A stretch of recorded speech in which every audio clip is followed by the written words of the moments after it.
back. You're watching Impact and I'm Babita Sharma. 2 days on from Indonesia's tightly fought presidential election, the country is no closer to settling on a new leader. I'll be speaking to one of the men claiming victory. Prabowo Subianto joins us live in just a few moments.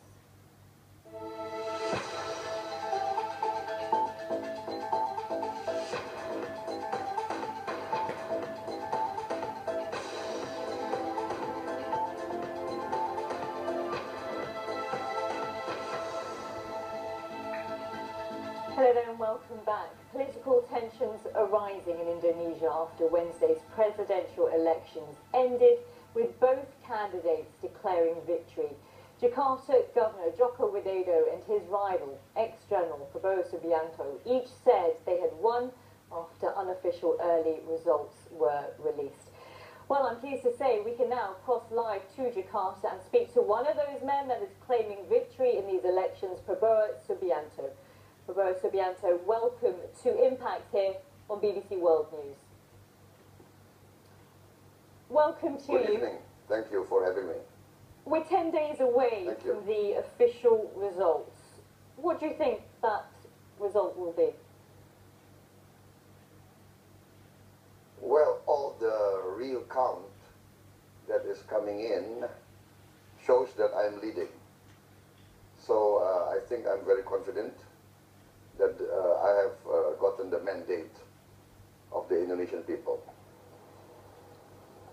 A lot of the polls that we've been looking at, many that are reliable in the past, some representing 2,000 polling stations around the country. I just want to give you an idea of what they have told us. Indonesia's think tank CSIS has Widodo at 52%, yourself at 48%. Compass.com, who I know you know well, the online group, have also got a similar result. Widodo at 52%, you at 48%. And Saiful Majani puts Mr. Widodo at 52.76% and yourself at 47%. A lot of the people that are looking at these polls are saying you're out of the race. No, completely the other way around. Those institutions that you mentioned, they're all very partisan. They have openly supported Joko Widodo for the last maybe 1 year, and they're actually part of the Joko Widodo campaign supporters. So they are not objective, completely not objective, and I think they're part of this grand design to manipulate perception. So let us rely on the legal institutions of Indonesia. There is a General Election Commission. There is a process of counting, real counting coming in. We have witnesses in every voting station, and we have voting certificates of the witnesses, which have all the required signatures. So let us go through the due process of counting, verification, and let the General Election Commission decide. Absolutely, you are completely. You're completely correct to say that we should, of course, wait till the official results come out in 10 days' time. Let me just ask you, though, why you're so sure that you think you will win. Excuse me. No, excuse me. Can I finish? All the surveying companies that you mentioned, they are commercial companies. And I can bring you 16 survey companies that put me ahead. So I think that's not really fair to use those 3 or 4 companies as reference points. Let's talk about your style of politics compared to your rival, Joko Widodo, who is seen as a man of the people, appealing to the well-off people in Indonesia. He seems to have done particularly well in addressing the voter community that you've not been able to approach. Many saying that your politics are traditional and conservative. To a you think that will cost you votes in this election? No, no, no, no. That's a perception that the other side has concocted. It's a complete concoction.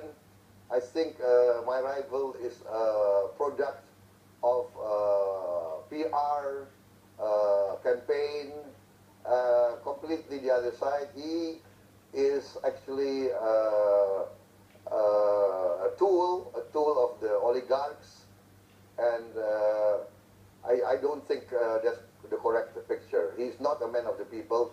He claims to be humble, but that's just an act. In my opinion, that's just an act. He does, though, have a clean reputation, and his campaign has not been plagued, unlike yours, by allegations of human rights abuses committed under the Suharto regime. And if I can just remind our viewers, the unit that you commanded in 1998, accused of kidnapping, torturing and killing activists who protested at the time against Suharto. How do you think you can now be seen as a reputable, clean politician who can lead a country when you think about the results in 10 days' time? You know, every time I get a lot of support in the polls, all these accusations, innuendos, defamation of character comes up. This is my third general election. I'm now leading the third largest party of the fourth largest country in the world. Indonesia is the fourth largest country in the world.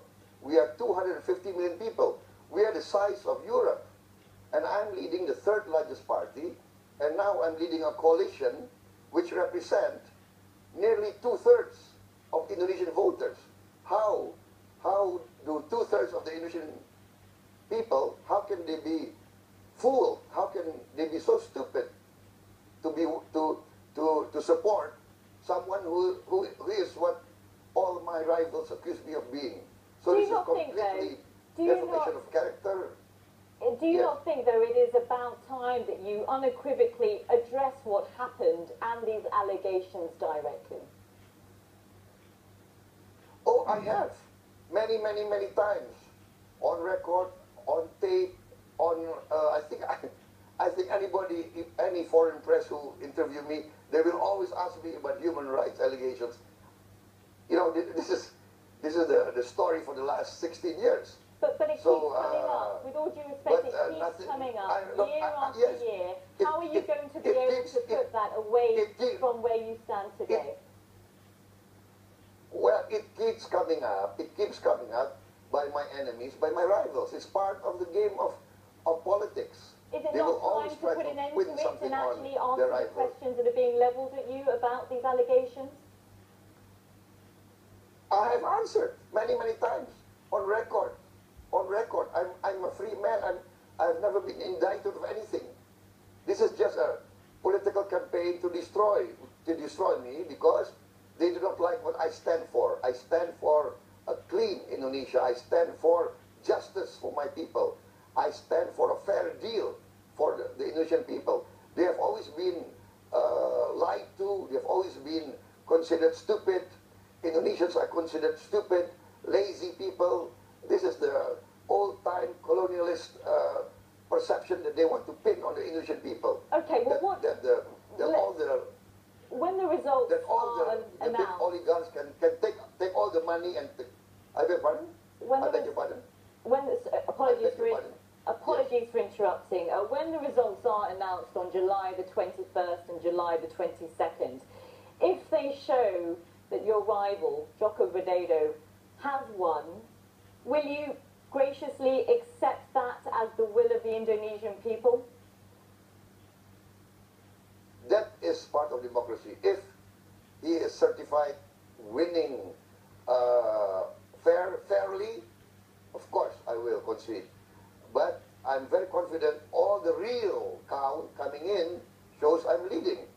And as of yesterday, with 60% of the real count coming in, I am leading. So I'm very confident we are the ones who got the mandate. What will your message be to your supporters? Because there are a growing number of concerns regarding perhaps protests on the streets or even violence should the result not go your way. I mean, what is your message to them now? Do you know that one of the television stations that supported me, they have been attacked, and two of their stations have been attacked, vandalized.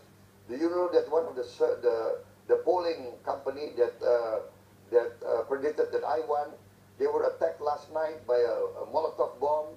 So where does the violence come from?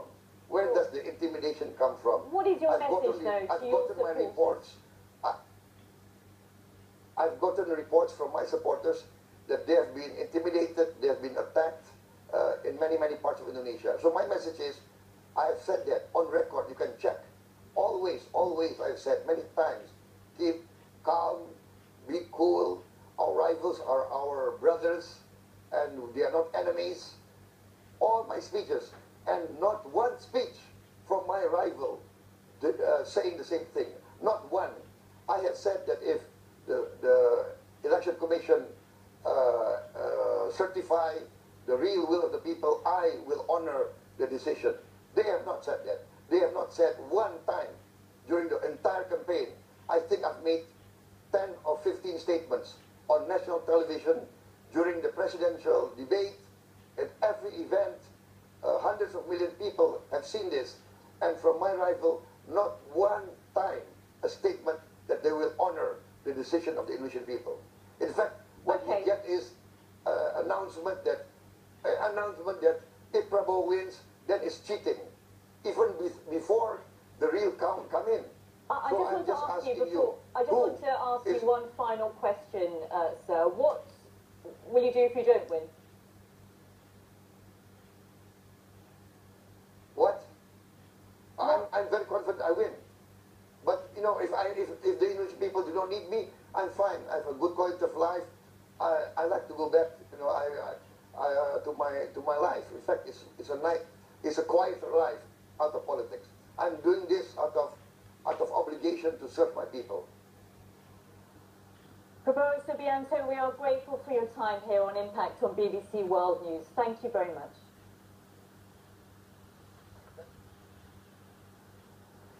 Stay with us here on BBC World News. Still to come.